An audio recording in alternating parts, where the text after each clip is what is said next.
Auzubillahiminash-shaytanir-rajim. Bismillahir-rahmanir-rahim. Dear students, we are going to start our 27th lecture today.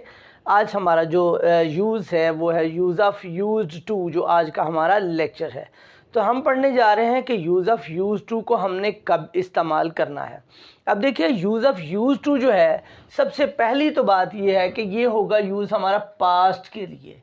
जो एक बात हमने जहन में रखनी है वो ये है कि ये पास्ट के लिए यूज़ होगा।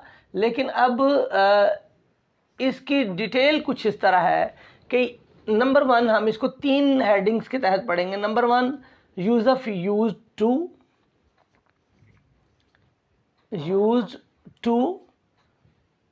नंबर 2 पे हम इसका पढ़ेंगे बी यूज्ड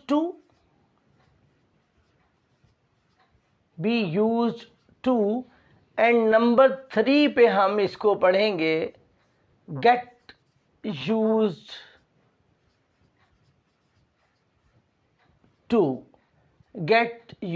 टू। तो स्टूडेंट्स, बात ये है कि अगर हम एक ही दिन में इन तमाम टॉपिक्स को एक्सप्लेनेशन के साथ पढ़ें तो it may be very complicated thing for you. ये आपके लिए बहुत ही पेचीदा मामला बन सकता है। लिहाजा हम इसको कोशिश करेंगे कि 3 डेज़ में, कंसेक्टिव डेज़ में हम इसको पढ़ें। एक फर्स्ट वाला आज पढ़ लें, सेकंड वाला कल, और जो थर्ड वाला है वो थर्ड डे पे पढ़ें, ताकि आप यूज़ ऑफ़ यूज्ड टू को अच्छे तरीके से समझ जाएं।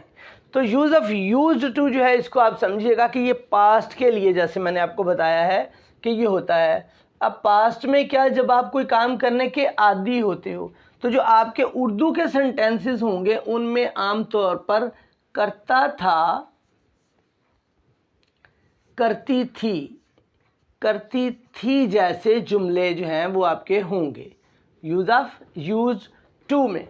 अगर मैं आपको मिसाल के तौर पर समझाने की कोशिश करूं तो इसमें एक सेंटेंस हम ले लेते हैं। उसमें आप फर्ज कर लीजिए, ये है आपका सेंटेंस है, I used to live in this town. I used to live in this town. आप किसी टाउन से गुजर रहे हो और आपको याद आ गया कि आप पास्ट में, कब, इसमें पास्ट में आप भी इसी टाउन में रहते थे, आप भी माजी में इसी टाउन में रहा करते थे। कब करता था, करते थे, या ती थे भी आप कह सकते हो। आप एक टाउन से गुजरे तो आप कह रहे हो कि मैं भी यहाँ रहा करता था। मीन्स इन पास्ट आपका कोई एक्शन था। जो रहना एक कंटिन्यूस अमल है ना, रहना एक कंटिन्यूस अमल है, पढ़ना एक कंटिन्यूस अमल है, ठीक है। तो जो रूटीन बनाकर किया जाए, रहा जाए, खाया जाए, पिया जाए, पढ़ा जाए। मिसाल के तौर पर आप कहते हो कि मैं भी इसी कॉलेज में पढ़ा करता था, या मेरा दोस्त बस स्टॉप पे मेरा इंतज़ार किया करता था। मतलब आप बात याद कर रहे हो रूटीन वर्क की, पास्ट में, कि क्या हुआ करता था। तो करता था कि पास्ट में, यानी इसको हम दूसरे मानों में ये कह रहे हो कि पास्ट में it is your routine work, it shows your routine work. आपका रूटीन वर्क को शो करता है। ये जो है था, ये रूटीन वर्क को आपके शो कर रहा है। कब, पास्ट में। It shows your routine of past, आपके माजी की जो रूटीन है उसको शो कर रहा है। I use to live in this town, मैं इस टाउन में रहा करता था। माई फ्रेंड, सेकेंड एग्जाम्पल हम ले रहे हैं, my friend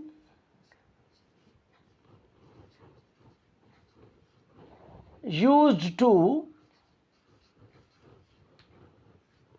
my friend used, ये इस तरह से, my friend used to wait for मी,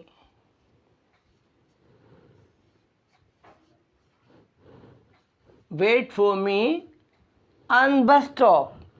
ये वेट फॉर मी, मेरा दोस्त मेरा इंतज़ार किया करता था। हम जुमले को छोटा रखते हैं ताकि आपको समझ में इन चीज़ आ जाए। माई फ्रेंड यूज्ड टू, मेरा दोस्त, क्या थी उसकी रूटीन, यूज टू आदत को, रूटीन को शो कर रहा है। किस चीज़ की आदत थी उसको, कि वेट फॉर, आपका इंतज़ार किया करता, वेट फॉर मी मेरा इंतज़ार किया करता था, मेरा दोस्त मेरा इंतज़ार किया करता था, मतलब रूटीन वर्क, उसकी ये रूटीन थी कि वो आपके लिए मुंतज़िर रहता था। आगे फिर आप कोई सेंटेंस ले लो कि आप एक ग्राउंड में खेलने के हर रोज़ आदी थे। All of your friends used to play in somewhere in a ground. आपके दोस्त एक ग्राउंड में खेला करते थे। आप ये कहना चाह रहे हो तो आप यहाँ पर क्या कहेंगे? We used to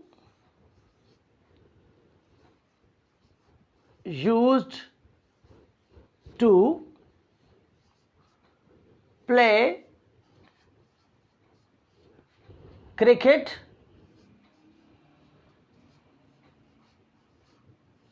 cricket in this ground. आप कहीं से गुजरे ग्राउंड के पास से, आपको अपनी पास्ट की रूटीन याद आई तो आपने कहा we use to play cricket in this ground. Definitely play ground है वो, in this play ground, in this ground we use to play cricket in this ground. हम इस ग्राउंड में, इस प्ले ग्राउंड में क्रिकेट खेला करते थे। ये 3 सेंटेंसेस हमारे सामने एज एन एग्जाम्पल हैं।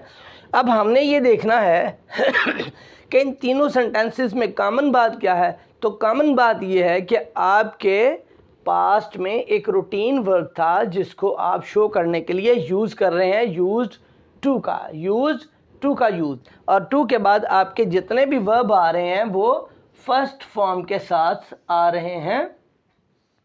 Play, okay, play is a verb. तो ये आपका जनाब हो गया यूज टू का इस्तेमाल पहले लेक्चर में जो आज हमने पढ़ना है। लेकिन इसमें बात ये है how to make them negative, कि हमने इनको नेगेटिव कैसे बनाना है।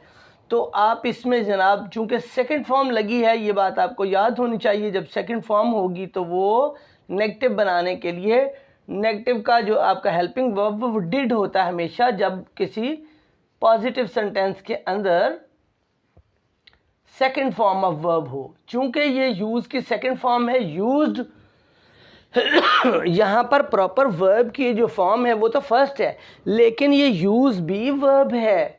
तो यूज ऑफ यूज्ड टू में सेकंड फॉर्म को हमने डिड नॉट, अब फर्स्ट फॉर्म कर देंगे डिड के बाद, did not use to live, did not use to live in this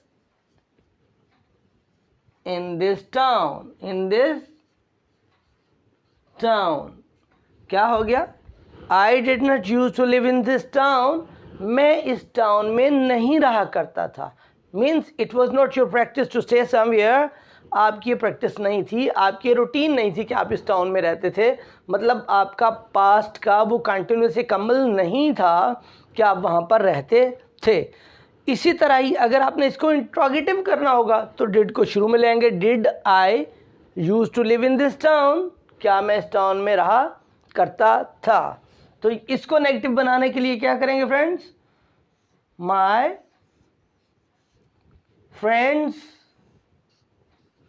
friends, sorry single friend है जी, my friend did not, what did not? He did not to use, my friend did not use to wait for me, my friend did not use to wait for me, मेरा friend मेरा इंतज़ार नहीं किया करता था। This is the way we made the sentence into negative, we change it। हमने इस sentence को नेगेटिव में चेंज कर लिया। तो ऐसे ही आप इसको बनाएंगे नेगेटिव। कैसे बनाएंगे? दोबारा इसको यूज्ड चूँकि सेकंड फॉर्म है, नेगेटिव बनाने के लिए हमने अभी पढ़ा है कि हमने नेगेटिव के लिए सब्जेक्ट के बाद डिड नॉट लगा देना है, और डिड नॉट के बाद हमेशा वर्ब की पहली फॉर्म होती है। ये वाला तो ऑलरेडी फर्स्ट फॉर्म है, लिहाजा हमने यूज्ड को यूज़ कर देना है। First form, did not use to play cricket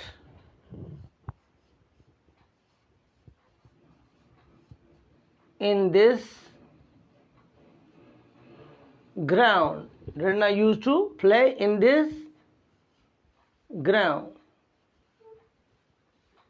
okay, ये है आपका जनाब use of used to and we have learned how to make a sentence into negative, कि हमने सेंटेंस को नेगेटिव कैसे करना है, पॉजिटिव से नेगेटिव, और हमने इसको यूज़ कब करना है, जब ता था ती थी होगा, मीन्स के पास्ट में कोई काम रूटीन होगा, कोई काम बाकायदगी से माजी में किया जाता होगा, तो यूज्ड टू का आप इस्तेमाल करेंगे। और कैसे करेंगे पॉजिटिव जुमले के लिए, ये हम यहाँ पर लिख लेते हैं। सबसे पहले आएगा आपका जनाब सब्जेक्ट, जैसा कि आपने देखा ये आई था, उसके बाद आप लगाओगे यूज्ड